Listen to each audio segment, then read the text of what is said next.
and appreciable. Thank you very much. Mr. Chadha. Mr. Chadha.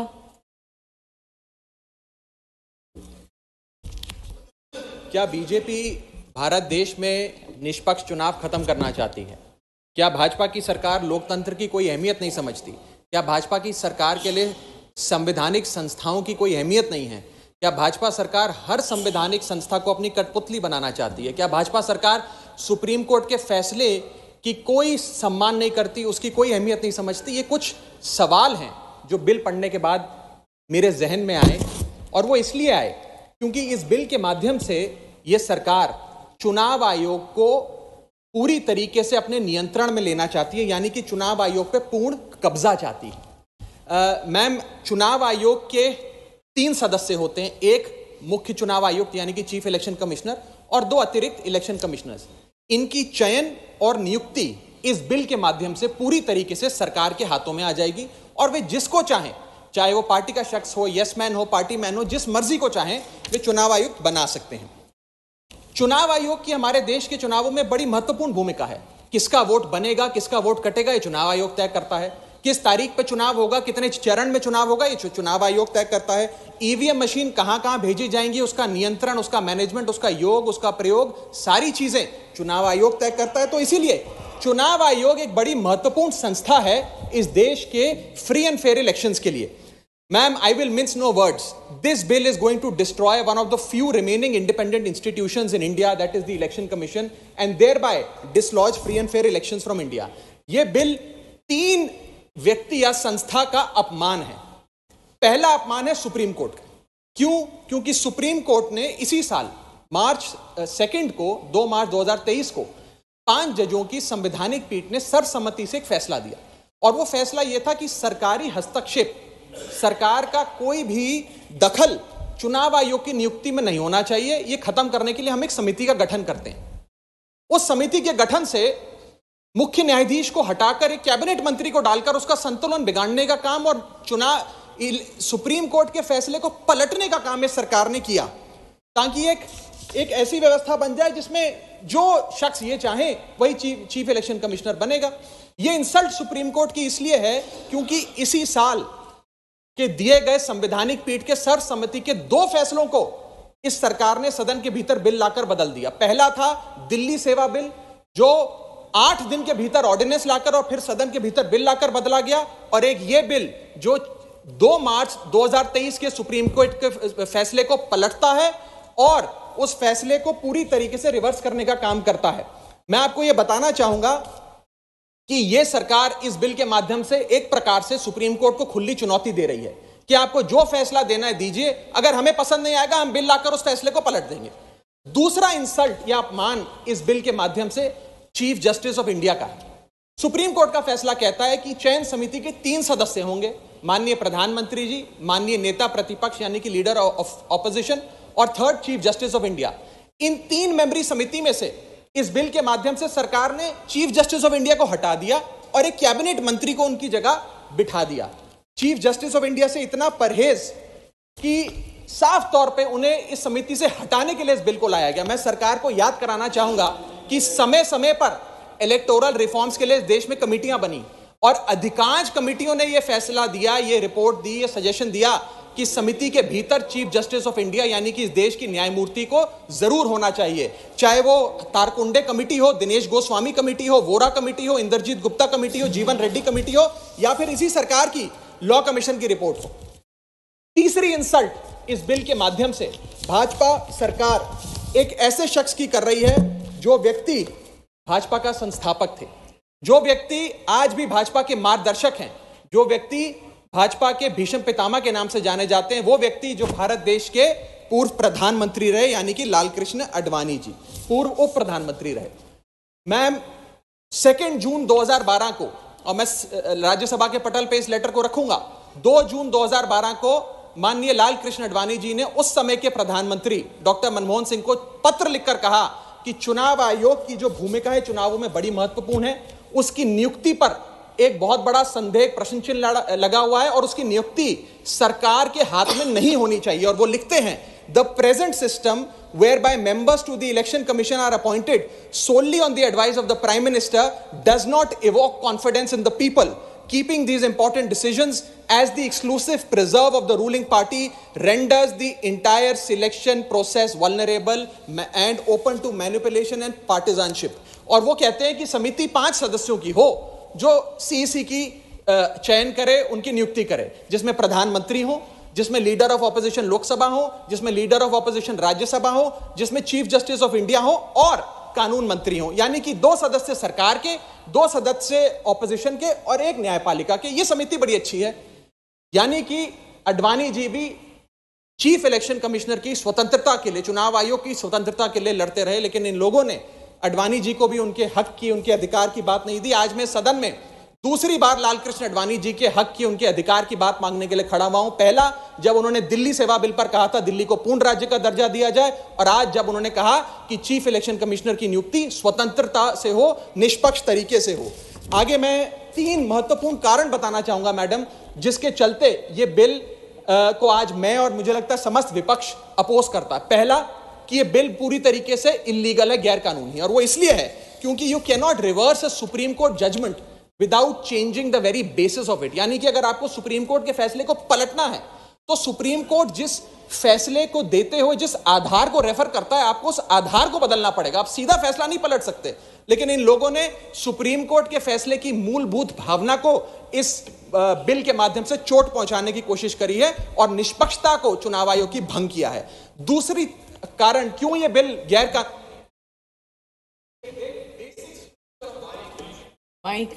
मेरा mic चला गया, क्योंकि यह bill basic structure of the constitution के खिलाफ है। Basic structure of the constitution है free and fair elections. Basic structure of the constitution है निष्पक्ष चुनाव और डेमोक्रेसी। अगर बायस्ड इलेक्शन कमीशन होगा तो चुनाव भी बायस्ड होगा। अगर गैर निष्पक्ष तरीके से चुनाव आयोग चुना जाएगा तो हिंदुस्तान में चुनाव भी गैर निष्पक्ष तरीके से होंगे। इसीलिए यह basic structure of the constitution को भी पूरी तरीके से वायलेट करता है। मैं आगे बताना चाहूंगा कि दूसरा महत्वपूर्ण कारण क्यों यह बिल एक प्रकार से सरकार के हाथ में चुनाव आयोग का पूरा नियंत्रण दे देता है। Why is the selection committee biased in the favour of the government? Supreme court ने कहा 3 मेंबरी समिति होगी जो तय करेगी कि चुनाव आयोग में कौन कौन बैठेगा। प्रधानमंत्री, लीडर ऑफ ऑपोजिशन और चीफ जस्टिस ऑफ इंडिया।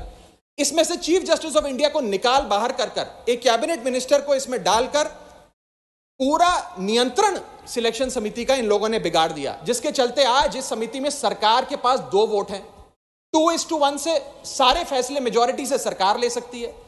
इसमें सर्वसम्मति से फैसला नहीं लेना, यूनानिमिटी से फैसला नहीं लेना।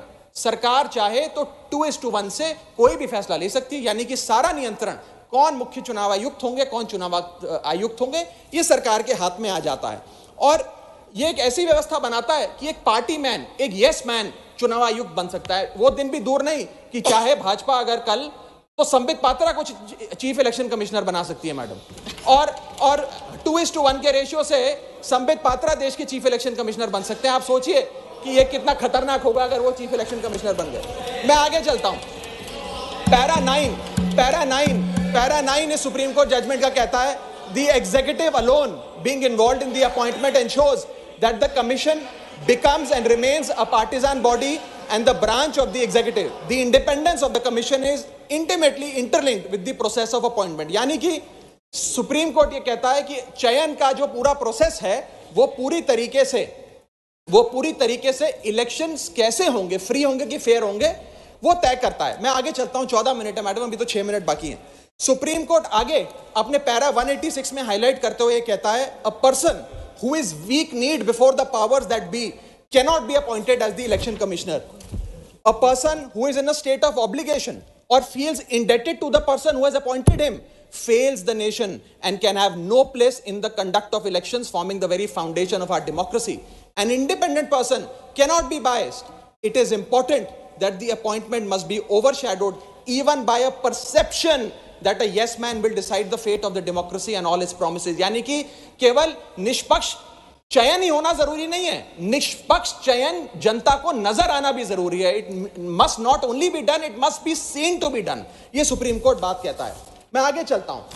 तीसरा कारण कि क्यों हम इस बिल को अपोज कर रहे हैं वो है कि ये जो प्रपोज्ड सिलेक्शन कमिटी है इसमें कोई चेक्स एंड बैलेंसेस नहीं है।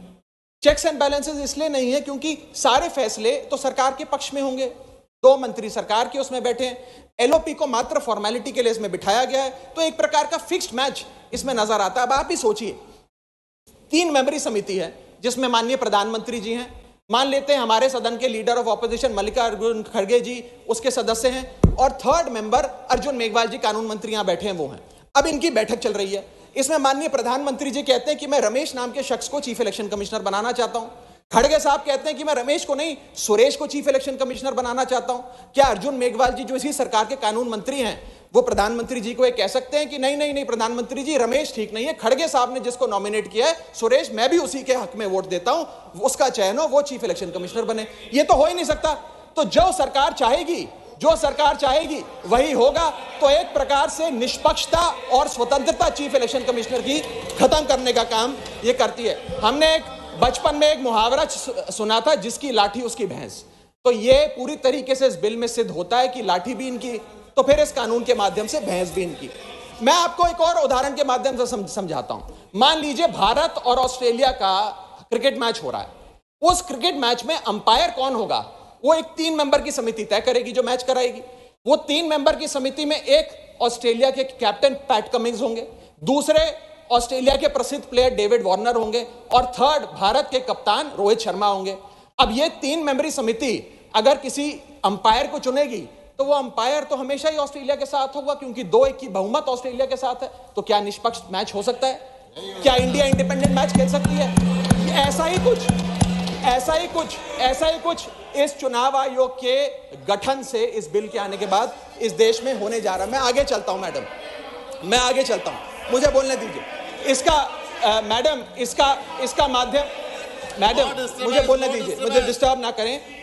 यह बिल 3 की टेस्ट पे फेल होता है, the test of independence, the test of neutrality and the test of constitutionality. यह हमारा कॉन्स्टिट्यूशनल इंपेरेटिव है कि देश में चुनाव आयोग निष्पक्ष हो, ताकि चुनाव निष्पक्ष हो। अगर चुनाव आयोग निष्पक्ष नहीं होगा तो चुनाव निष्पक्ष नहीं होंगे और लोगों की आस्था इस लोकतंत्र से डगमगा जाएगी। मैं सरकार को कहना चाहता हूं, अगर सरकार सुप्रीम कोर्ट के इस फैसले को पलटना चाहती है, अगर सरकार चीफ जस्टिस ऑफ इंडिया को इस समिति से हटाने के लिए इतनी बेकरार है, तो मैं आज सुझाव लाया हूं कानून मंत्री जी, 3 सुझाव मेरे, इनमें से अगर आप कोई सुझाव स्वीकार कर लें तो मुझे लगता है सारा हाउस एक आवाज में आपके इस बिल का समर्थन करेगा।